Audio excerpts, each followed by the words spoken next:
नमस्कार, आप देख रहे हैं इलेक्शन एक्सप्रेस। मैं हूं आपके साथ रीमा प्रसाद। आज हम गोपालगंज की धरती पे खड़े हैं और ये लालू प्रसाद का घर है। इस धरती से देश के कुछ हाई प्रोफाइल क्षेत्रों के हमें याद आ रही है। याद आ रही है रायबरेली की, याद आ रही है अमेठी की और याद आ रही है सैफई की। दरअसल ये किसी जिले या किसी शहर के नाम नहीं है, बल्कि ये सत्ता के केंद्र के तौर पर जाने जाते हैं। बिहार में गोपालगंज दशकों तक इसी मनोदशा को जीता रहा। 17 सालों तक बिहार की कमान गोपालगंज के हाथों में रही। 70 के दशक में अब्दुल गफूर मुख्यमंत्री के तौर पर यहाँ के तख्तो ताज पे रहे और 1990 से लेकर 2005 तक पूरे बिहार की सियासत गोपालगंज के नाम रही। जी हाँ, लालू प्रसाद और राबड़ी देवी गोपालगंज के आन बान और शान रहे। लेकिन विडंबना तो देखिए कि रायबरेली, अमेठी और सैफई बनते बनते गोपालगंज सियासत का लापता गंज बन गया। आपको हैरानी होगी, लेकिन ये सच है कि गोपालगंज देश के उन 250 पिछड़े जिलों में शामिल है। आज इसी सच का सामना करने हम गोपालगंज में पहुंच गए।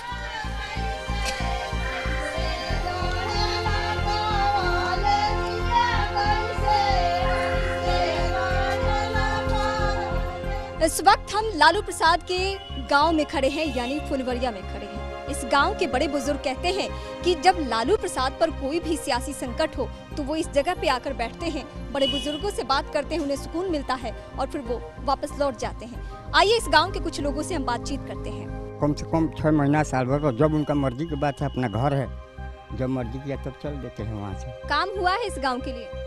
हाँ, बहुत कुछ काम हुआ है, जो हुआ है सामने है। हॉस्पिटल में, थाना में, ब्लॉक में आने का रास्ता भी नहीं। आदमी का गांव से निकलेंगे तो उनको रास्ता नहीं है जाने का। ये गांव लालू जी का फुलवरिया गांव क्या करने वाला है लालू जी के लिए? लालू जी के लिए वोट देते हैं फुलवरिया गांव, और क्या करेंगे? विकास नहीं हुआ लेकिन वोट देंगे।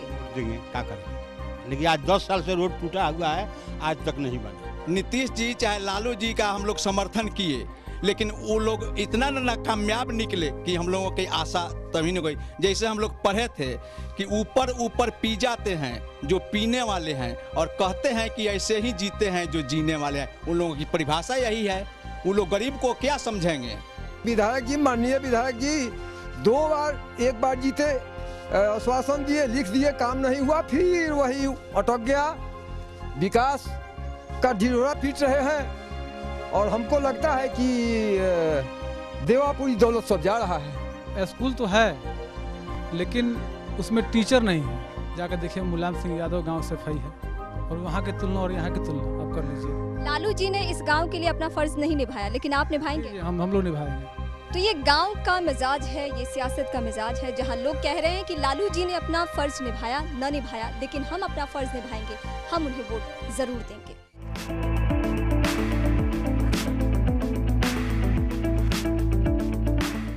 गोपालगंज का नाम आते ही आपके जहन में एक ही ख्याल आता होगा, लालू और राबड़ी का।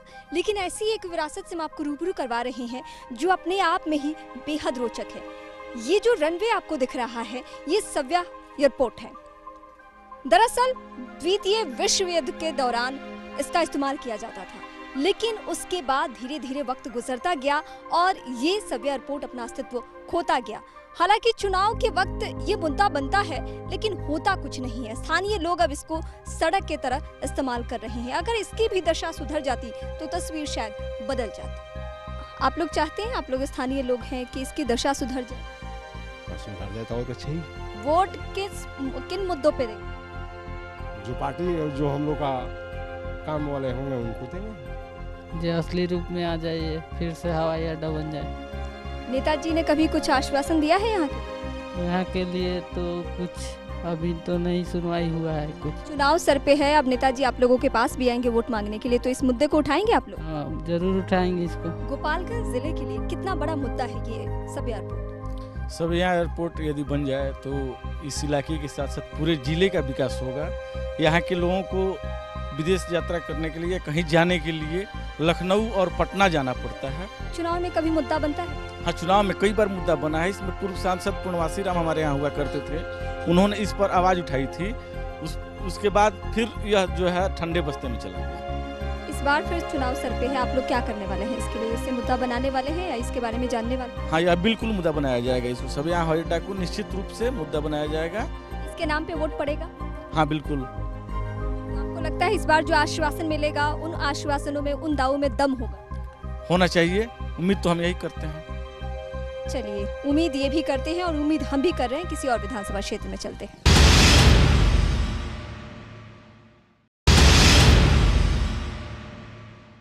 ब्रेक के बाद एक बार फिर से आप सभी का स्वागत है। कुछ नए मुद्दों से आपको वाकिफ कराते हैं क्योंकि गोपालगंज में समस्याएं बहुत हैं।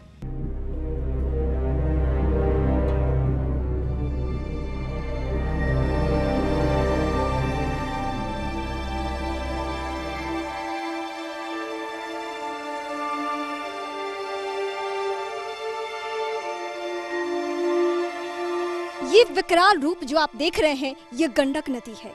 ये इलाके के लोगों को दर्द बांटती है, इतना दर्द कि लोग भूल नहीं पाते हैं। हर साल इन्हें जख्मों के सहारे उनकी जिंदगी चलती है। हालांकि चुनावी मौसम है, नेताजी भी आते हैं, उनके जख्मों पर मरहम लगाने की कोशिश करते हैं, लेकिन होता कुछ नहीं है। ये हर साल यहाँ के लोगों को विस्थापित बना देती है, मजबूर कर देती है कि वो पलायन कर जाए। आइए उनका दर्द उन्हीं की जुबानी जानते हैं।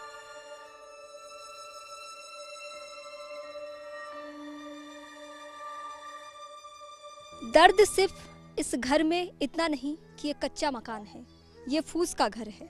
दर्द ये है कि ये घर बस कुछ ही दिनों का मेहमान है, क्योंकि गंडक जो है हर साल यहाँ कहर बरपाती है।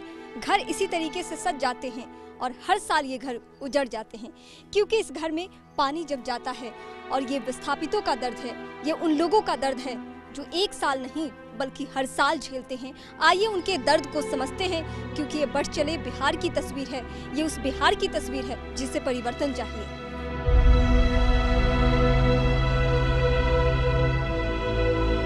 कुछ पलानी बहन गिरता रहा था, कमाता खाम नहीं, केहू कुछ नहीं हार होली। आज 20 बरस से ये कहानी बा, कितना सरकारी आइल गई पानी जब विधाए तो अब सुना कि 2000 में हमने बोरले बने सो नहीं, हमने कहते हम कुछ ना कहनी। हमनी के बहुत परेशानी बात दिक्कत बा, पानी में पिलुआ में कोई हमनी के देखनिहार नहीं खे। सबके दिक्कत बा, हमरा सरकार सबके दिक्कत बा, रहे के खाए के साधन नहीं के, शुद्ध भोजन नहीं के मिला, शुद्ध कपड़ा नहीं के मिला। जीत जाता लोग कुछो करते नहीं खेलो गरीब के, खैले बिना हमी के मरी सो जीत जाता लोग तो बोली बदल जाता। वोट का बढ़ा के आश्वासन लंबा लंबा दिल के बाद फिर केहू जीतला के बाद नहीं, ये सब के हमने दोनों बगल बांध का काला झंडा लगा देम सोना, लिख देम सब बैनर पर। ये हमनी के कोनो काम ना तो वोट ना, वोट का भी बहिष्कार करम सन एकदम।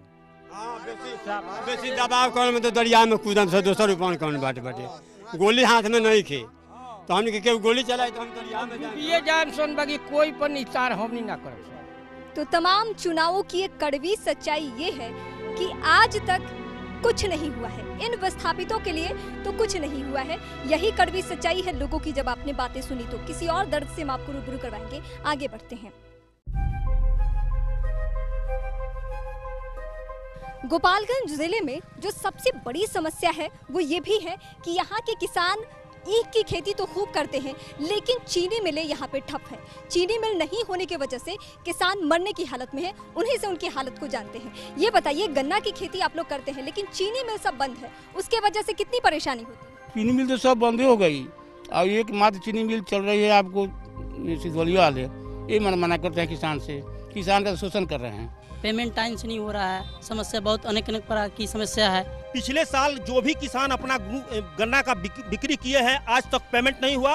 एक किसान को अगर कोई बीमार पड़ जाता है तो भी सिद्धवलिया मिल पर जाने पर उसका जो सिपाही है वो किसान को गर्दन में हाथ लगाकर गेट से बाहर निकाल देता है और आज तक पेमेंट नहीं हुआ। इसके चलते हम लोग बैकुंठपुर के किसान चुनाव का बहिष्कार करेंगे। पेमेंट हम लोग का नहीं रही है। हमारा लड़की का शादी, किसी के विवाह शादी ब्याह बंद हो गया है। सारा फैक्ट्री कहता है कि सरकार हमारा होगा तो सारा फैक्ट्री बंद करेंगे। आज तो उसका सरकार है तो क्यों नहीं फैक्ट्री बंद करता है? चुनाव बहिष्कार का भी एक वादा कर रहे हैं। ये कह रहे हैं कि हम चुनाव बहिष्कार कर देंगे, लेकिन क्या होगा ये देखना होगा।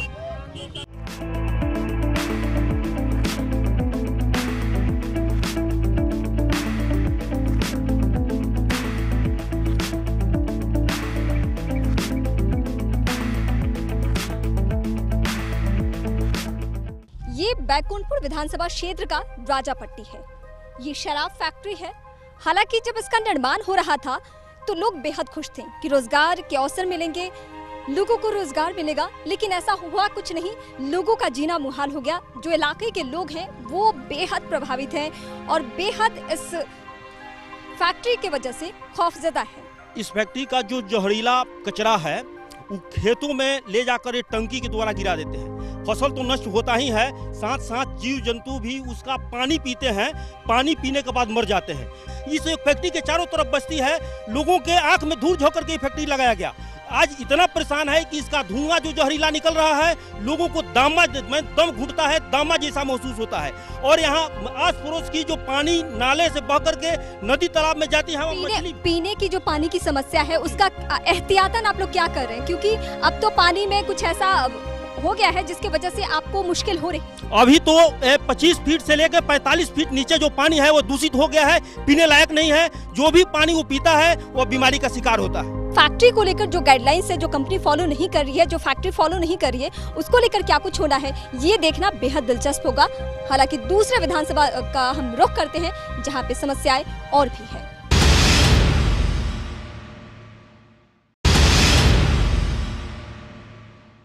ब्रेक के बाद एक बार फिर से आप सभी का स्वागत है। इस वक्त हम गोपालगंज जिले के बैकुंठपुर विधानसभा क्षेत्र में है और कर्मशिला ये गांव है। इस गांव की थोड़ी खासियत हम आपको बता दें। ये गांव ऐसा है जहां मौसम के भरोसे किसान खेती करते हैं, बच्चे एडमिशन लेते हैं, कॉलेज नहीं जाते। और साथ ही साथ ये बता दें, बिजली की ऐसी समस्या जहां बहुएं मैके से ससुराल सोलर लेकर आती है। सीधे विधायक जी का रुख करते हैं, उनका क्या कहना है? आपको नहीं लगता जहां वाईफाई के नाम पे अब चुनाव लड़े जा रहे हैं, वहां आज भी सड़क, बिजली जैसी समस्याओं पे बात हो तो शायद वक्त बहुत ज्यादा आगे निकल गया? देखिए, आप मैडम स्वयं जिन सड़कों से आई हैं, यहाँ लोग गवाह हैं उन सड़कों की हालात 5 साल पहले क्या थी और अब सड़कों की हालात अब क्या हो गई। आपने स्वयं चलकर यहाँ तक जो पहुँची उसमें आप परिवर्तन जरूर पाई होंगे। चलिए, बीजेपी से ही जानते हैं कि बीजेपी कहाँ पाती है बैकुंठपुर को। ये बताइए, जिस तरीके से विधायक जी कह रहे हैं कि लंबे लंबे वादे हैं और काम भी बहुत ज्यादा हुआ है, आप विधायक जी के बातों से इत्तेफाक रखते हैं? मैं विधायक जी से पूछना चाहता हूँ कि जो 2 पुल का जो सवाल है, आप मोहम्मदपुर से जो मुजफ्फरपुर जोड़ने वाली पुल है, आज तक मरम्मत नहीं हुआ।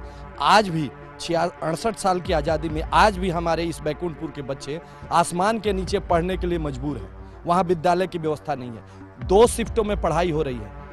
हाई स्कूल का बात है, ठीक है।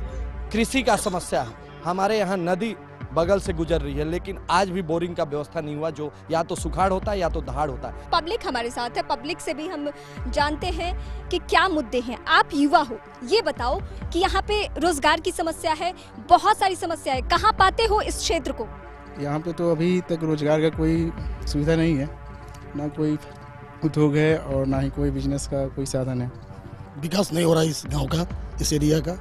इस पंचायत में भी मेरे गांव में बिजली अभी तक नहीं आई है और शायद उम्मीद भी कम लग रहा है। ये सवाल आपसे इसलिए क्योंकि लालू जी के अब आप साथ हैं। सफाई को याद कीजिए, रायबरेली को याद कीजिए, अमेठी को याद कीजिए। क्या वैसा गोपालगंज है? क्योंकि इस जिले ने 3 मुख्यमंत्री दिए हैं। विगत पिछले 5 वर्षों में बिजली की समस्या, बंगड़ा घाट पुल की समस्या, 70 घाट की समस्या, मुख्य रोडों की समस्या, क्या भारतीय जनता पार्टी जब एनडीए सरकार में गठबंधन थी उन समस्याओं का क्या यह निदान कर पाए? आपको लगता है कि जिस तरीके से ये चुनावी जुमले बन रहे हैं, चाहे वो जेडीयू की तरफ से हो, आरजेडी की तरफ से हो या सभी पार्टियों की तरफ से, ये फैक्टर काम कर रहे हैं इस चुनाव में या नहीं? क्योंकि चुनावी माहौल जो है वो पिछले दशकों से जो चुनाव हो रहे हैं उनसे तो कहीं अलग हो रहा है। हाँ, कुछ तो परिवर्तन हो रहा है। नीतीश जी के शासनकाल में विकास हुआ, बीच में मांझी जी आए। जातीय गोलबंदी कितनी बड़ी सच्चाई?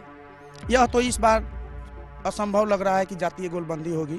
सभी लोग विकास, बिहार के विकास पर वोट देंगे। ये बताए कि जिस तरीके से विधायक जी बोल रहे हैं, और क्या वाकई लालू और नीतीश जी का मिल जाना आप लोगों के लिए फायदे का सौदा है? बिल्कुल, हम लोगों के लिए फायदे की सौदा है। इसलिए फायदे की सौदा है कि माननीय नीतीश कुमार जी लालू प्रसाद जी को कितना तंग किए थे और लालू प्रसाद जी कितना उनसे टॉर्चर हुए थे, ये पूरी बिहार की जनता जानती है और इसका फायदा हर हालत में बीजेपी को मिलेगी। इसका फायदा हर हालत में बीजेपी को मिलेगी, ये बीजेपी का कहना है। अब मैं विधायक जी से जानना चाहूँगा कि ये 650 करोड़ के लागत से 2 किलोमीटर के डिस्टेंस में 2 पुल का निर्माण किया गया। क्या उसकी आवश्यकता थी 2 पुल की? माननीय उनसे पूछा जाए कि जो 6.5 किलोमीटर के अंदर 2 पुल दी गई है, यह तो पूरे जनता नहीं बल्कि पूरे बिहार की पुकार थी। मैडम कितने खुश है, कितने संतुष्ट हैं विधायक जी के काम से? हमारे अगल बगल में बिजली जल रहा है, क्रमशिला गांव में पोल हल गया है, अभी रोड का कोई विकास नहीं है, हर गांव में रोड पिच हो गया है, हमारे क्रमशिला गांव में कोई विकास नहीं है। दर्द वही है। ये बात सही है ग्रामीणों का कि गांव के अंदर अभी क्रमशिला जिस गांव में है सड़कों का विकास नहीं हुआ। और पिछले हम 2000 में जब विधायक थे तो अपने मत से कुछ सड़कों का हमने सोलिंग सड़कों का निर्माण कराया। आप राजनीति में खूब एक्टिव रहते हैं, नीतीश जी के करीबी भी हैं, तो जरा इधर भी ध्यान दीजिए। मेरा पूरा ध्यान इस इलाके पर और बैकुंठपुर पर है। और आज़ादी के बाद जितने काम नहीं हुए और पिछले एनडीए के पिछले 5 सालों में काम नहीं हुआ, उससे कहीं अधिक हमने इस 5 वर्षों में काम। मनजीत जी पर यहाँ की जनता को भरोसा है, जैसा कि आप लोगों की बातचीत से सुन रहे हैं, लेकिन कहीं ना कहीं थोड़ा मलाल है। बैकुंठपुर विधानसभा का अंतिम पंचायत प्यारेपुर है, जहाँ चलने के लिए कोई रोड नहीं है। सारण बांध है, बांध का कोई मरम्मती नहीं हुआ है, जिसमें चलने में दिक्कत है। सिंगल आदमी के आने जाने का रास्ता है। फ्लॉट आता है तो वहाँ एकदम डनेड़ी बांध के लोग जीते हैं, फ्लॉट के खाली कोई वहाँ विधायक जी का कोई देख रेख नहीं है। सबसे बड़ा किसान का समस्या है कि गन्ना का पेमेंट अभी तक नहीं हुआ। बिजली दिन तो वोट ना दे लोग खेती पथाई दहिए गई तो का लोग खाई। एक गुजारिश इसलिए क्योंकि अब लालू और नीतीश एक हो गए हैं। गोपालगंज, जैसा कि मैंने पहले ही जिक्र किया कि अमेठी न बन सका, सैफई न बन सका, रायबरेली न बन सका, लेकिन इस गोपालगंज को गोपालगंज तो बना दिया। मैं जो जिक्र आपने तीनों का नाम किया है, आने वाले दिनों में उन तीनों का मैं प्रभाषित करके इस इलाके के लोगों को प्रमाणित करके मैं दिखा दूंगा। इतना ही बात मैं कह रहा हूँ। चलिए, वादे नहीं करते हैं, काम करते हैं मनजीत जी, ये उनका कहना है। इलाके के लोगों की भी उम्मीदें हैं, लेकिन इन उम्मीदों पर कितने खड़े उतरते हैं इस बार विधायक जी, ये देखना बेहद दिलचस्प होगा। क्योंकि वादे तो लंबे लंबे हर चुनाव में किए जाते हैं, लेकिन उन वादों की तस्वीर क्या होती है ये हर चुनाव तय करता है। और इस बार भी यही होगा, देखना बड़ा दिलचस्प होगा। अगले दिन किसी और जिले में फिर से आपसे मुलाकात होगी कुछ समस्याओं के साथ। नमस्कार।